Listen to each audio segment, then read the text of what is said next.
Well, good morning, Dowse. Good to see you again. Let's go back to last Saturday to start with. Very pleasing result. Fairly comfortable victory, if we're honest, with all respect to Tooting. Into the next round, prize money banked. Oh, couldn't have been better, really, could it? Couldn't have been better. And look what the directors have done for us. Stay there. I'll come back. Watch this there.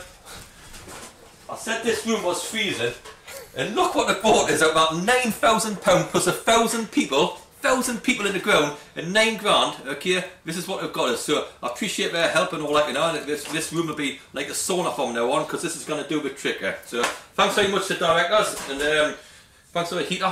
Like you said, David, it's very warm in here. Okay.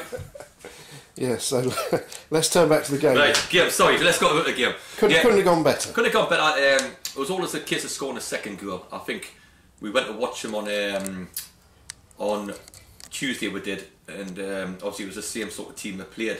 And young side. We knew if we scored early, we should be okay. Bradley got a good goal, but it was always about the second goal. Once the second goal went in, I thought it was going to be comfortable. But until then, and all that, you know, and stuff like that, there's always a little bit on our skin in the FA Cup, you know. So once the second goal went in, I thought it was like, you know, it was quite comfortable and all that. So I was pleased with that, you know. And obviously, probably the highlight of the game was Harvey Bradbury getting a hat-trick. I think that was the first one we've had since Fabio scored one a couple of years ago, I think. And because he's just turned 19, I was wondering who's the youngest player ever to score a hat-trick. That's the only question I was going to ask you. Because he's just turned 19, so obviously he'd be one of the youngest ones. Great hat-trick from a young kid who the week before missed a good chance but scored a good goal. And hopefully there's plenty more of them to come from, you know. Big strapping boy, runs the lane well. And like you see, he's on a bit of a roll at the minute. Fantastic, but he's got no fear factor. That's the great thing about him. So, like a lot of these young lads. And I couldn't help but notice that he scored his third and you subbed him practically immediately.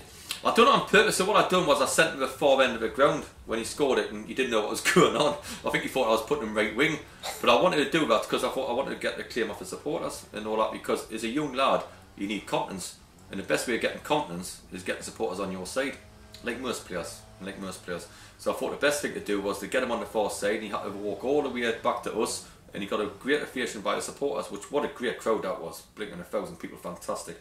So I wanted him to get that because the only way he'll breed, like most players will breed, is get the connection with the supporters, and I think that's what he done. So sure. I've done it on purpose, to be honest. Right, good. That's an interesting explanation, and I'm glad I asked. Yeah. And lastly, in terms of the FA Cup, the draw. Another home game, again, probably couldn't ask for much more. You can't. The bottom line is that we'll get them watched on Saturday, we are, and obviously they would have watched us, and we're a couple of leagues down, so you cannot ask for no more. It's no good, of course, banana skin, all the things what was said about Tooting Mitcham, but taking them lightly, no, we've got to win the game, of course we do. Got to try to win the game, but the bottom line is it'll be all tough, but yeah, if you get a draw and it's a team from 2 leagues down or whatever, you can't ask for anything more than that. So we just got to make sure we grab the opportunity, which I hope we will. Yeah. Do you agree with the sort of theory that it's nice to be distracted from the league for a little bit, or? Not really. I do. I've always been this: win every game you can. I've always been the same: go and win every game. So if it's a cup game or a league game, I always put league's the most important. Obviously, the FA Cup with prize money. It comes in and you get nice things. Like I've just got a lovely heater, as you see. So it's it can come great things with it. You can get publicity, second to none in the FA Cup. But your nitty gritty is always a league, and also the FA Trophy's got Wembley at the end of it, and all the rest of it. But I'm just one of them that, I probably said it every single interview here. To be honest, as a manager, I've got to get a team that's going to win a game of football, no matter what. So the bottom line is, hook or by crook, we've got to win tomorrow, and then we've got to win next week as well. So, but the FA Cup is the biggest in the world. I was the one who, I think we all did when we were younger. I used to watch it at 9 o'clock in the morning, all the way from 3 o'clock. So it's always got a special thing in my heart. I think the generation at the minute probably looks at it a bit disrespectfully, really, but I think it's a massive competition which we'll die to do well for, you know. I was speaking to Clyde Walker the other day, and obviously Lloydie, and the times he had in the FA Cup down here, and fantastic, you know, and that's what it's all about, you know. Yeah, absolutely. We'll turn to the league in a minute, if that's okay. This time last week you said you were hoping to get a new player in this week. Where does that stand at the moment? We've got him, I think, but the paperwork just took longer than I thought. Sometimes you think we'll get him in on Monday and he signs it, and that was the case.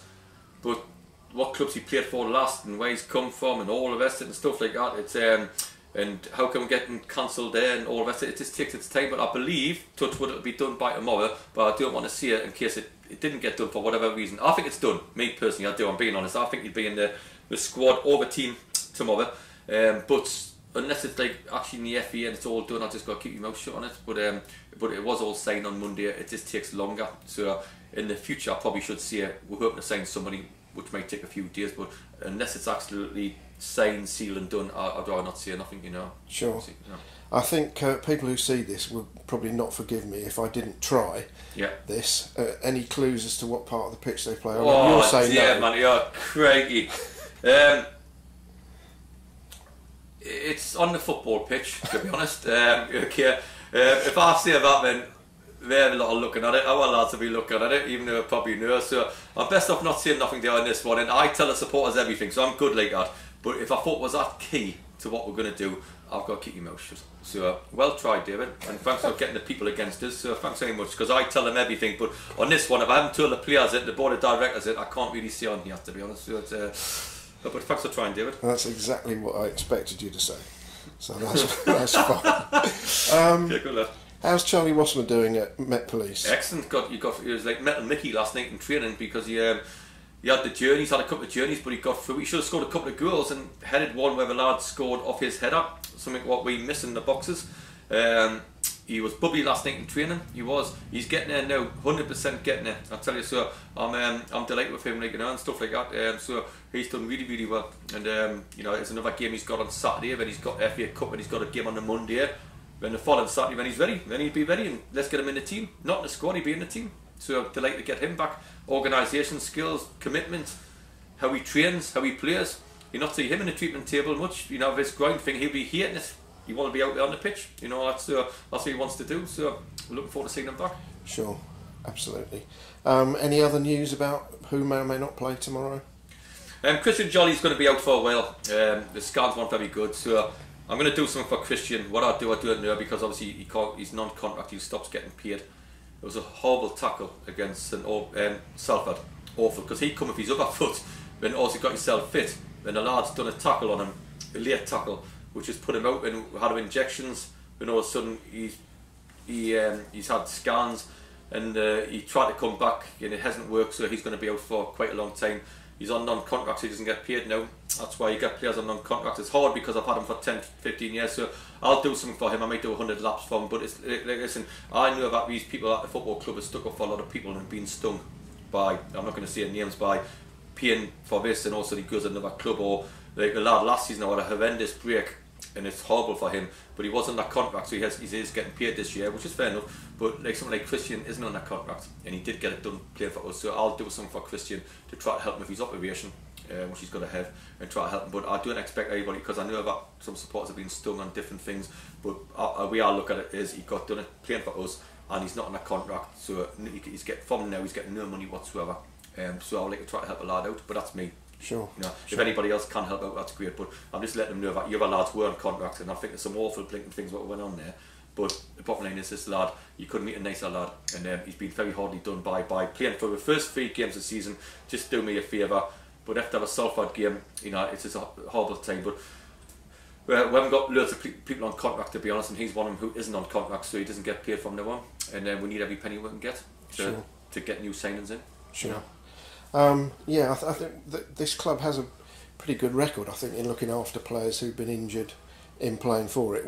I know for a fact we've helped out players who've been injured playing pre-season friendlies, and never were on a contract, and we've helped them in the past. Yeah, so. Well, it's a lovely thing to do, but I do understand, like me doing 50 laps of this, and listen, we get a budget and the directors are backed as a head. I'm telling you now, Rosemary Chairman, the directors are backed me on a lot of things where I knew what was going to be like with the budget cuts and all of it. I knew that, but it have, you know, helped us out, especially for all the injury situation we've had. So it's one of them where non-contract players don't get paid when they're injured to a certain point. They have paid Christian all this month, fantastic. But it's got to come a point, and Christian knows that. But I would like to try to help him on a couple of things, but I do know in the past when people have been on contract, they've still helped out the supporters. So I know that. I just don't want to keep asking the same people all the time. But I would like to try to help Christian, you know, because you know, as a friend as well. I've known him a long time. Absolutely. Let's turn to Torquay then. First of all, This is an overnight stay for the squad. Oh yes, lock up your women there. Me and Diaz on the move, so fantastic. So it's Malcolm's even took half an inch off his hair, so he must be looking for a night out as well, you know, stuff like that. But no, on a serious note, the directors all put up today, and which is fantastic. And it's football only. There'll be no parties going on or no drinking on or nothing. We're here to win a game of football. Absolutely. Different squads, in my experience over the years, have had different views about overnight. Some have hated it. Some have been very used to it because a lot of them have been league players and this sort of thing. What are these guys like? Are they looking forward to it? They look forward to it. It's only going to happen twice this and against True, isn't it? I think it looks professional. What we'll do, we're going down there having an evening meal tonight. We'll be together. We'll be early to bed like we all will be. We'll be up in the morning for pre-match and stuff like that, prepared for the game. It's all geared to win a game of football. We'll go 3 hours and stay in Taunton, 3.5 hours. Then we'll go another 45 minutes added on because you don't want players getting bored, which you can't do. And all the rest of it, but it'll be professional, and quite a lot of lads are used to it, and all the rest of it. But it's all geared to win the game of football rather than leaving here at 8 o'clock in the morning, travelling for 5 hours, getting stuck in traffic, and all the rest of it. It's all geared to go and, you know, to win matches. And it's great, and the directors have put up, which is fantastic, and a nice hotel and things like that. So I'm sure the players will appreciate that. It's a lot of money they're spending, and but it'll be all geared. We had a training session last night to plan for Torquay. And we'll be planning from now on when the players leave at 3 o'clock. So it's all planned. The lads are taking half a day off work to get there, and but it's nothing jolly up. There'll be no drinking. There'll be no whatever. It'll be all prepared to win this game. So I think it's a great thing, you know. Yeah. It's just some of the rooms you wouldn't want to compare, like you know, like I wouldn't want to blink and share a room with Wheeler Mountain Heat talks, like you know, and Lua doesn't say nothing. So imagine that one night. So if Lua needs a good night's sleep, or if anybody needs a good night's sleep, I'll just have to put Wheeler around at different places to get him off to sleep if he's talking, to be honest, so we should be okay. Right. Yes, Torquay, of course, have recently changed their manager. Yeah, brilliant. Is that a blow? Would rather have No, well, I think it's a brilliant choice, but I thought Gary was very good. You know, I know Gary very well, and I thought he was very good, but to pull one out by getting someone like Guy Johnson in is fantastic, and you know, it's similar things, which would be great. Really, it's where I think the biggest club what's ever played in this league. We're probably not far off being that either. Let's get the cards on the table where we are and all that, you know. And it's a club and all that, you know. We've got a great ground. We've got great playing for we have as well. So it's nothing different playing away from home. The stadium's good down there. The stadium's very good here. Pitches. They're full time. Obviously got a new manager making changes and all the rest of it. So we trained last night after watching videos of how we think we'll win the game. We'll be doing the same. We think we'll win it. We're thinking we'll win it. Brilliant. Great game of football on. Looking forward to it. How do you think they'll play? Are they going to be direct? Are they going to be two up front? I think they'll go two up front, I do. And all that, you know, and stuff. They might pass it a bit more, I think. They'll be competitive because obviously a new manager comes in.